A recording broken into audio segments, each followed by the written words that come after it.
How does runway fashion become symbols of monarchy? What happens to Alexander McQueen and Dolce and Gabbana creations when the Princess of Wales chooses them? Behind every elegant look worn by Kate Middleton lies an amazing process of royal alchemy. Outfits undergo delicate yet dramatic transformations, evolving from runway masterpieces into diplomatic messages and symbols of British dignity. Fashion houses respectfully participate in this sacred ritual, carefully adapting their creations to ancient monarchy traditions. Every stitch, every detail gets reconsidered through the lens of royal protocol. But how exactly the Princess of Wales transforms fashion into royal elegance turned out to be a far more captivating discovery. Before we begin, don't forget to share your city in the comments. We're curious where royal luxury enthusiasts live, and if you hit like and subscribe, that would be the best reward for our little channel. Let's start. How did the world's most famous designers become willing to completely remake their collections for one woman? This is Kate Middleton's story. The Duchess of Cambridge is considered a style icon. Millions copy her looks. The entire world watches her every appearance. But behind those flawless outfits lies an amazing truth. Not one dress reaches the red carpet in its original form. Every outfit undergoes secret transformation known only to a select few. From Alexander McQueen to Dolce and Gabbana, all agree to dramatically change their creations. They shorten hems, remove decorations, alter cuts. Why do fashion houses make such sacrifices? And what makes them abandon their own vision? It all comes down to an invisible war between modern trends and ancient rules. Royal protocol versus runway fashion. Who wins this battle? The answer lies in details that usually remain behind the scenes. Let's lift the veil on royal wardrobe secrets and discover how looks that captivate the world are born. Picture this. A designer creates a dress for the runway, short, bold, with sheer panels. Critics rave, buyers line up, but then Kensington Palace calls with a request to adapt the model for the Duchess, and so begins a real battle of principles. On one side, creative freedom, avant-garde, an artist's right to self-expression. On the other, centuries-old traditions, strict rules that even the royal family must follow. Royal protocol shows no mercy to fashion experiments. Skirt length must not rise above the knee. An iron rule, no sheer fabrics, unacceptable. Minimal necklines, mandatory condition. Bright prints only on special occasions. Strict limitation. But fashion houses don't protest. On the contrary, they fight for the right to dress the Duchess. Why? One appearance by Kate in their outfit equals millions in advertising. The effect is called the Kate effect. Everything she wears sells out instantly. Then something interesting happens. Delicate work begins by tailors and stylists. They must preserve brand recognition while adapting it to royal requirements. Every stitch, every detail gets reconsidered completely. And here appears a new heroine in this story, Kate herself, with her figure's unique features and personal preferences. The 2016 Canadian tour became a turning point in royal fashion history. Alexander McQueen created a dress meant to conquer runways, red and white, ethnic style with petal hemline. But there was one problem. The skirt length ended almost 8 inches above the knee. Perfect for a regular model, scandalous for a royal family member. Protocol was categorical. Such boldness was unacceptable, but that wasn't all. The original dress's sleeves were puffy, voluminous semi-lanterns, a true work of art. However, Kate's stylist knew her figure's secret. The Duchess has a classic inverted triangle shape, broad shoulders, narrow hips. Additional volume on top would only emphasize this feature. Records from that time show how the transformation happened. Designers lengthened the hem, making it proper by royal standards. Puffy sleeves became elegant classics. The ethnic print remained, a compromise with creative vision. Photographs captured the important moment. Kate in the altered outfit looked flawless. The dress kept its charm but gained royal dignity. Canadians were delighted. British press praised the choice. The next owner of this experience, fashion itself. McQueen proved you can please both protocol and aesthetic simultaneously. A decade later, the situation changed dramatically. The 2012 Asia-Pacific tour brought the Duchess a bitter lesson that forever changed the approach to outfit selection. It all began with one white dress by British brand Erdem. Fashion house Erdem enjoyed special favor in the royal family. Everyone wore their outfits, from the late Queen Elizabeth to Princess Eugenie. Impeccable reputation, unquestionable quality. What could go wrong with a trusted brand? The original dress was an airy creation of finest chiffon with delicate floral print. Light, almost weightless fabric flowed beautifully with every movement. Designers created it for romantic summer evenings where grace and femininity mattered most. But Asian climate delivered an unpleasant surprise. Wind gusts repeatedly lifted the dress's hem, creating awkward situations for the Duchess. Photographers captured these moments, and images spread worldwide. Protocol was violated by nature itself. Documents reveal an unexpected turn. After this incident, all subsequent Kate outfits underwent additional wind resistance testing. Stylists learned their lesson and never repeated such mistakes. To fix the situation, Erdem tailors completely reworked the construction. Finest chiffon was replaced with denser fabric that held its shape in any weather. This is visible even in photographs. The dress gained structure and noble weight, but the most important change lay ahead. Semi-sheer turtleneck sleeves were sewn onto the dress, absent from the original entirely. This decision was dictated by strict dress codes for official events, where bare shoulders are unacceptable. The transformation proved so successful that the reworked version became the standard for future orders. Now, the truth about the most controversial remake in royal wardrobe history. The service honoring the Queen's 90th birthday in 2016 was meant to be a triumph of elegance. Instead, the Erdem coat sparked a wave of criticism that continued for months. What really happened? The original coat version was a true work of art, a luxurious piece with exquisite lace panels, decorative plaid, and numerous small details. Each element complemented the overall picture, creating an image of modern aristocracy. But royal protocol proved merciless to creative refinements. Stylists demanded removing all decorative elements, leaving only the basic form. Lace disappeared first, too feminine for a strict event. The plaid followed, too casual for cathedral service. And here appears an unexpected heroine of this story, the fabric itself. Mouse gray color, which in the original was merely background for bright details, suddenly came to the forefront. Without distracting elements, it played completely differently, darker, stricter. That day's photographs captured the result. The coat looked old-fashioned and boring. Fashion critics didn't spare the Duchess, calling the choice bland and lacking individuality. British press wrote about a fashion disaster. The designer's next reaction was predictable. They reconsidered their approach to creating official outfits.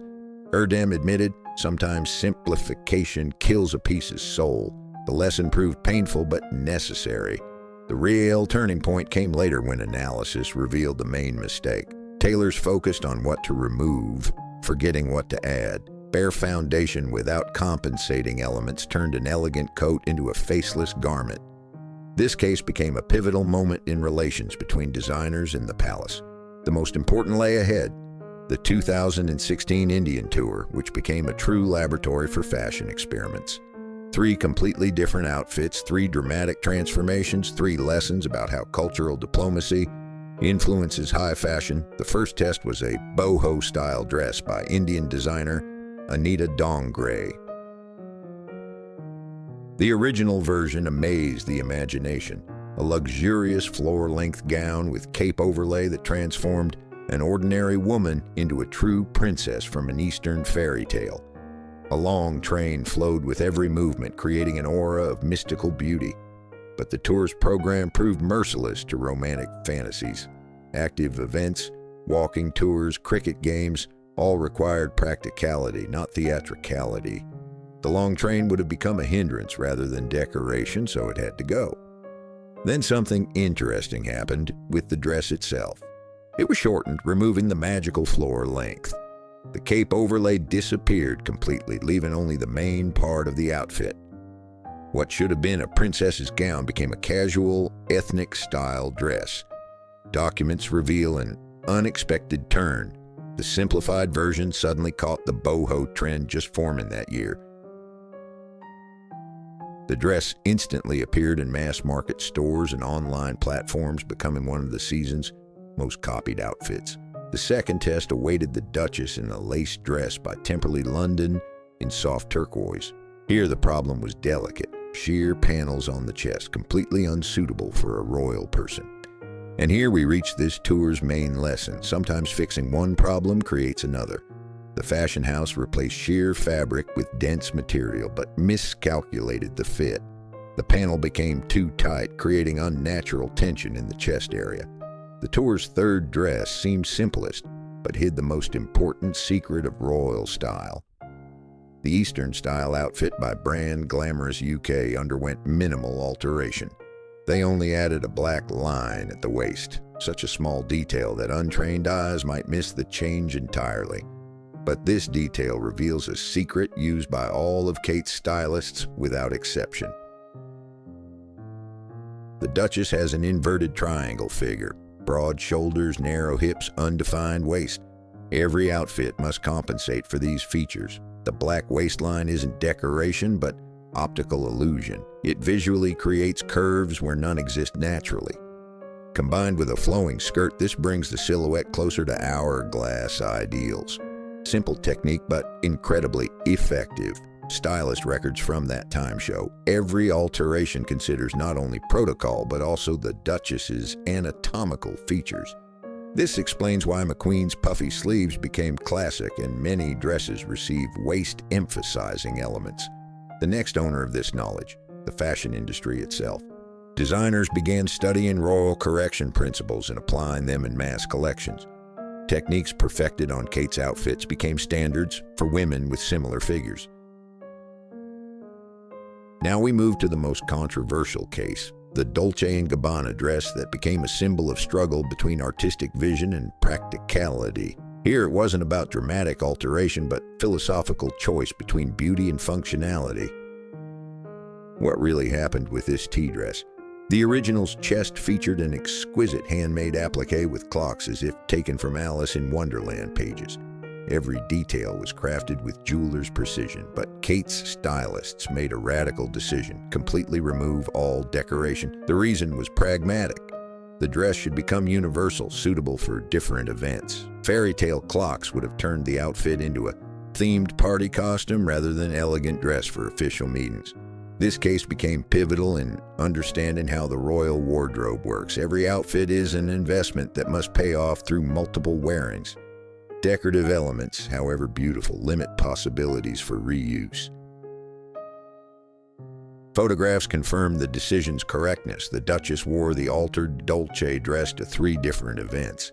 Without distracting decoration, it looked appropriate and fresh each time. Versatility conquered artistry. And here appears a new story heroine: economic practicality. The royal clothing budget isn't limitless despite widespread myths. Every outfit must deliver maximum return in positive image and media coverage. Designers quickly understood the new game rules. Creating for Kate means thinking not only about beauty but practicality. The most successful fashion houses began offering 2 versions, runway and royal. Documents show how fashion house approaches changed.